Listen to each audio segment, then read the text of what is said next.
그 다음에 94년 그 대법원 그 전원합의체 판결인데, 이것도 결국은 조금 전에 이야기했던 그런 부분에서 조금 견해가 나뉘었는데요. 이 다수 견해는 아까 66년 판결처럼 이 소수지분권자라고 하더라도 보존행위 차원에서 그 다른 사람한테 비켜달라라고 할 수 있는 권한이 있다라고 하는 그런 판단입니다. 사실은 이 부분은 이제 거의 우리 법조계에서는 사실은 다 뭐 좀 일단 다툼이 없는 부분이에요, 별로. 그 다음에 쭉 이제 전원합의체 판결이 좀 긴데요. 쭉 넘어가서 뭐 92년 대법원 판결도 취지가 좀 비슷합니다. 그 다음에 92년 대법원 판결의 그 나 부분 보시면, 공유물의 지분권자가 공유물의 보존행위로서 공유물의 일부를 독점적 배탐적으로 사용하던 자를 배제하고 확정 판결의 집행을 통해서 그 부분을 인도받았다고 하더라도 그러한 사실만으로 그 위 지분권자에게 이에 대한 독점적 배타적 사용 수익권이 인정되는 것은 아니다. 이렇게 했죠. 그러니까 이렇게 생각하시면 돼요. 2분의 1, 2분의 1 있는데 2분의 1 지분권자가 마음대로 씁니다. 그러면은 그 나머지 2분의 1이 비켜줘. 너 왜 혼자 쓰냐? 비켜줘.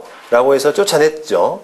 그러면은 그걸 확정 판결을 통해서 집행을 해서 받았다고 하더라도 그 사람에게 어떤 그걸 사용 수익할 수 있는 권한이 생기는 것은 아니다는 거예요.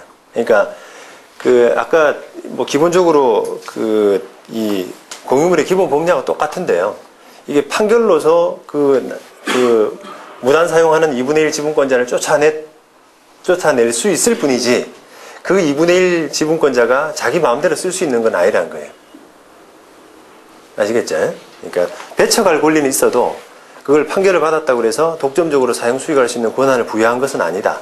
라는 그런 의미입니다. 27페이지에 제3자에 대한 지분의 주장 있는데,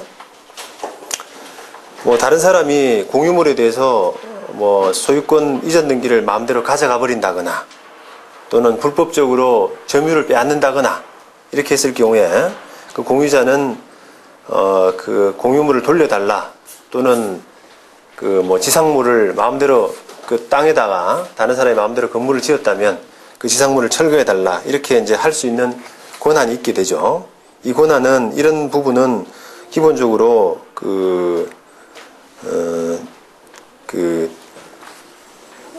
보존행위로서, 아까 보존행위는 각자가 할 수 있다 그랬잖아요. 보존행위로서 혼자서도 수행이 가능합니다. 그러니까 이 다른 사람이 이걸 뭐 물건을 뭐 뺏어간다거나 또 무단으로 점유한다거나 할 때 거기에 대응하는 과정에서는 과반수의 의사결정이 이제 필요가 없습니다. 그런데 이 돈을 청구하는 거, 그러니까 예를 들어서 다른 사람이 이제 공유자들이 이렇게 토지를 가지고 있는데 그 토지에 무단으로 제3자가 건물을 그냥 지어버렸어요. 모가 건축물을 지어가지고 사용하고 있다. 그러면 이 건물을 철거해달라라고 하는 부분은 보존행위로서 소수지분권자라도 독자적으로 가능하고, 그러니까 이걸 예를 들어 그런 거죠. 만약에 이게 그냥 지분 차원에서 보자면 이게 땅에 이런 이제 건물을 불법 건물을 짓고 있을 때 그냥 지분 차원에서 보자면은 그 건물을 철거해 달라라고 소송을 할 때 그 건물이 그러면 다 이 건물 소유권자 입장에서 봐서는 너가 이게 땅 전부를 다 가지고 있느냐? 그렇지 않지 않느냐? 지분 예를 들면 4분의 1 지분권만 가지고 있는데 왜 나한테 다 철거해 달라고 그러냐? 그런 주장은 안 된다는 거예요. 그러니까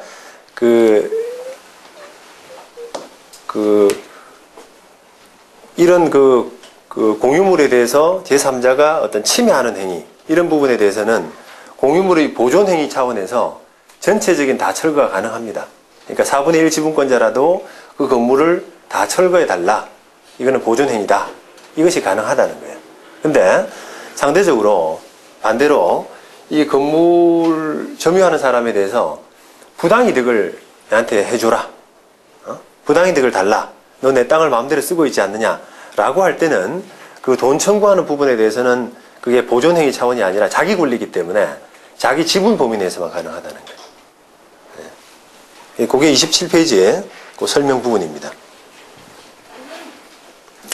대법원 93년, 그 27페이지 대법원 93년 판결은 이 부동산의 공유자 중에 한 사람은 땅의 부동산에 관해서 제3자 명의로 원인 무효의 이전 등기가 격려되어 있는 경우 공유물에 대한 보존 행위로서 제3자에 대해서 그 등기 전부의 말소를 구할 수 있다.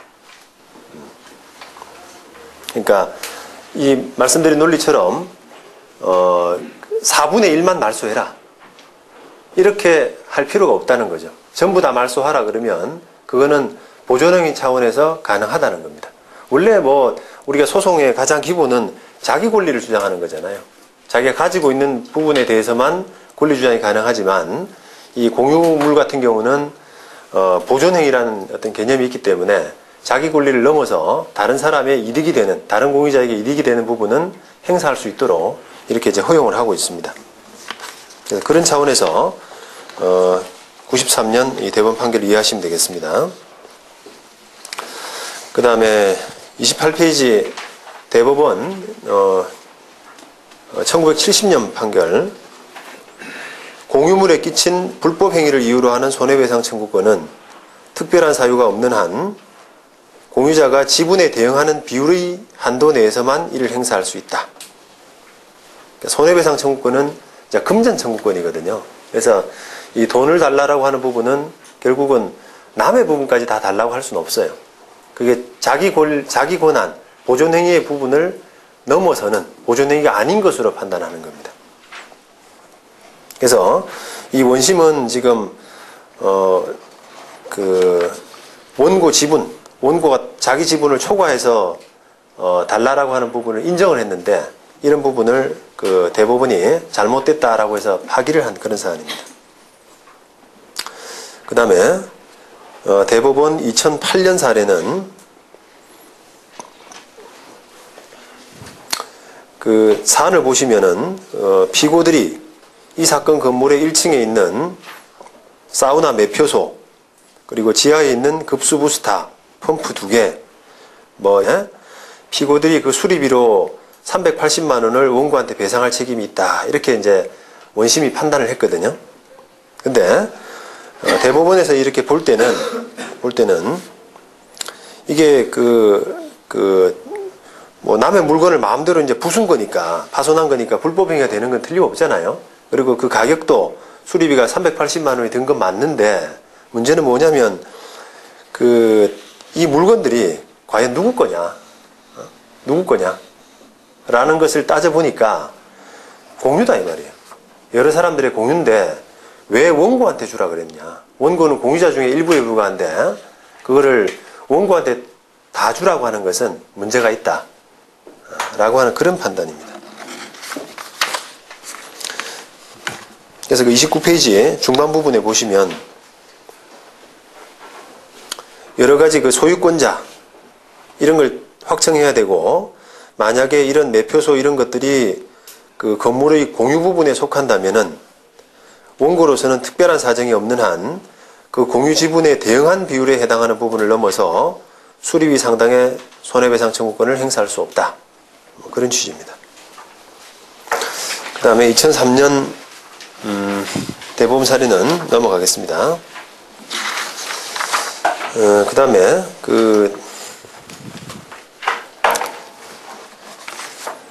이 단순 공동소송 이렇게 했는데요. 요거는 다소 이제 어떤 민사소송법적인 개념입니다. 기본적으로 우리가 아주 특별한 경우 아니면, 이 필수적 공동소송이라고 해서 이게 꼭 여러 사람이 함께 뭉쳐져야 되는, 그런 소송들이 꼭 있어요. 근데 일반 공유관계에서의 어떤 소송이란 것은 이런 필수적 공동소송이 아니라 기본적으로 그냥 각자 할 수 있는 그런 성격의 것이다 라고 하는 그런 정도로 이해하시면 되겠어요.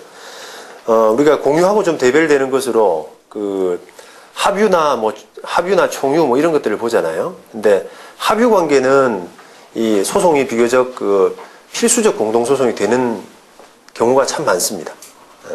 그러니까 합유자들 이런 부분들 간의 어떤 소송이라든지 또 우리가 그 공유물 분할 소송이라든지 공유물 분할 소송은 공유물 분할을 구하는 사람이 원고가 되고 나머지 사람 모두가 피고가 되어야 되는 일부 사람을 상대로 해서만 소송이 이루어질 수가 없어요. 그렇게 하면 판단을 받을 수가 없습니다. 그래서 그런 부분들은 이제 필수 공동소송이라고 하는데 반해서 일반 공유관계에 관한 소송은 기본적으로 단순 공동소송이다는 정도로 이해를 하시면 되겠습니다. 그러니까 예를 들어서 우리가 만약에 이 건물을 여러 사람이 지금 다수가 소유하고 있다. 그런데 땅 소유자 입장에서는 이 건물이 이제 불법적인 건물이기 때문에 철거를 구하는데 여러 사람을 다 한꺼번에 해서 판결을 받아야 되느냐. 그런 건 아니라는 거예요.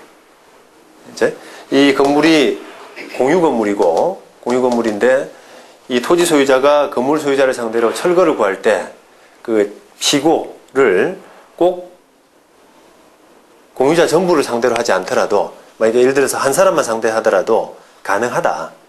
재판에 지장이 없다. 뭐 그런 취지입니다. 그래서 다소 이제 좀 어떤 디테일한 기술적인 문제죠. 그거 넘어가고요. 그래서 35페이지 지분의 처분.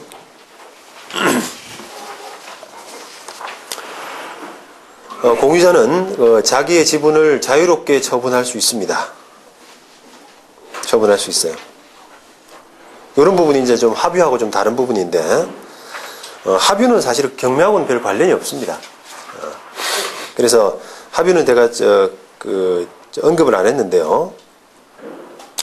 이런 공유 지분을 공유자가 자기 마음대로 이제 자유롭게 처분할 수 있기 때문에 이 공유 지분이라는 것이 결국은 경매도 나오고 하는 이제 그런 현상이 벌어지거든요. 그래서 공유 지분을 이제 취득하게 되는 거 아닙니까? 근데 합유는 이 지분 처분이 마음대로 안 됩니다. 동의 얻지 않으면 안 되기 때문에 그런 차원에서 합유 지분이 없는 겁니다. 그 다음에 그 지분 처분을 이제 금지하는 그런 특약 이런 부분들이 있을 수 있다. 이 정도로 알고 계시면 될 것 같고요.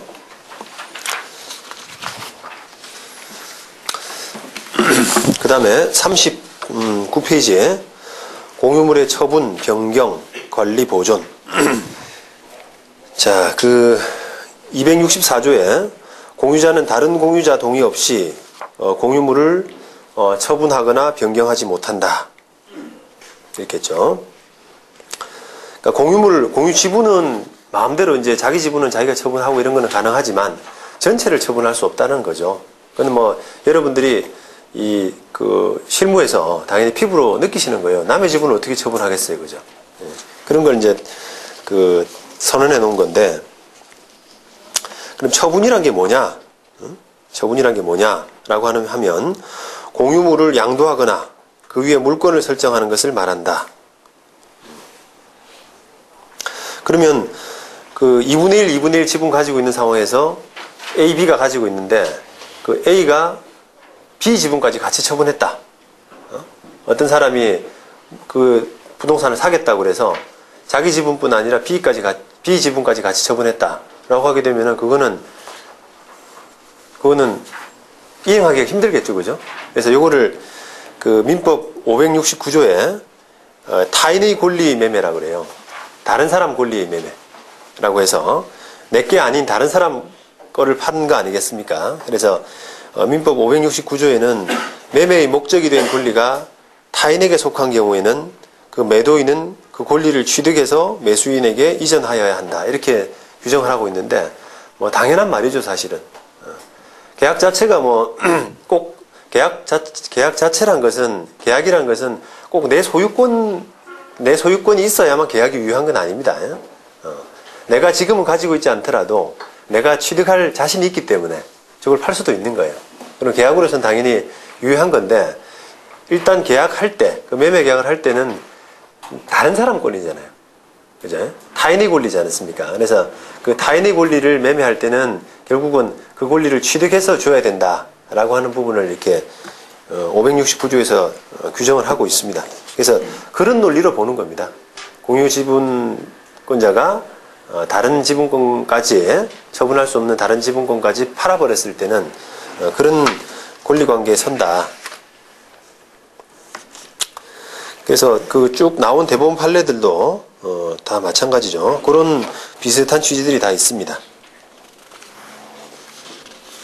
그럼 만약에 이제 그 40페이지에 94년 대법원 판결 같은 경우는 뭐 2분의 1, 2분의 1 이런 그 지분을 가지고 있는데 한 사람이 다른 사람 동의 없이 그 팔아버렸습니다. 특정 부분을. 그러니까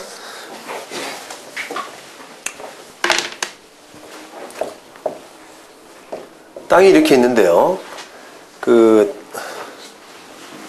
이게 전체적으로는 이제 2분의 1 지분이거든요, 다. A가 2분의 1, B가 2분의 1 이렇게 가지고 있는데, 그걸 A라는 사람이, 그걸 자기한테 반이 있다고 그래서, 자기가 2분의 1이니까 반이 있다고 그래서 이걸 팔아버렸어요, 그냥. 이걸. 그렇다 그러면은 이게 팔리나요? 팔릴 수가 없죠. 그러니까 자기가 가진 권리는 이게 아까 그 관념적인 어떤 지분의 2분의 1을 말하는 거거든요. 이 전체 땅의 관념적인 비율, 지분의 비율, 2분의 1을 가지고 있는 사람이 이 땅을 팔 수는 없는 겁니다. 이거는 이제 아까 목차 설명할 때 좀 말씀드린 구분 소유적 공유 관계에서나 가능한 일이죠. 그러니까 두 사람이 등기부상으로는 2분의 1씩을 가지고 있지만 실제로는 각각 이렇게 약속은 내 건 이거, 너 건 이거 이런 식으로 약속을 했을 때는 그게 일반 공유관계가 아니라 구분 소유적 공유관계인데, 그때는 이 A가 가진 권리는 이 특정 지분입니다. 그죠? 그러니까 이걸 팔 수가 있는 거예요. 근데 그런 구분 소유적 공유관계가 아니라 그냥 일반 공유자라고 하면은 이걸 팔 수는 없는 겁니다. 그냥 전체제에서 2분의 1의 지분을 파는 거죠. 그래서 그렇게 된 사안에서 법원은 이렇게 해가지고 그 2분의 1 등기가 넘어갔다라고 하게 되면은 이 이전 등기란 것은 이 그 공유자의 지분 범위 내에서만 의미가 있는 거예요. 만약에 이걸 팔았다라고 하게 되면은 이 토지에서 이 사람이 가지고 있는 지분 2분의 1 범위 내에서만 의미가 있다. 등기가 유효하다. 그런 의미입니다. 네. A하고 B에서요. 네. 사전에 이제 그래서 이 부분을 특정 부분을 가져가겠다고 협의가 어떤 그냥 그 일반 서류로 그냥 도장을 찍어갖고 그냥 그 서류가 있는 상태에서 A의 물건을 사려고 하고 있는데 네. B가 마음이 또 이제 바뀌어갖고 아니다, 저 A에 있는 땅은 내 거다라고 주장을 해 강제로 하면은 이제 A는 이제 그 지분을 받아가기 위해서 분할 청구 소송을 하게 되지 않습니까? 예. 그럴 때는 사전에 협의한 그런 내용이 있었다면은 저렇게 쪼개지는 게 거의 확실시 되는 판례가 거의 확실하게 됩니까? 예, 이제 지금 실무상으로도 이게 많이 이제 논란이 돼요. 그러니까 등기부상으로는 2분의 1씩 그냥 지분으로만 가지고 있고, 근데 그렇지만 당사자 간에 서로 약속은 이쪽 부분은 네 거, 이쪽 부분은 내 거 이렇게 약속을 했다고 하는 것인데, 그 약속이 분명하면은 이게 구분 소유적 공유 관계로서 우리가 판단을 받을 수 있지만 그 약속이 불분명한 경우가 많아요.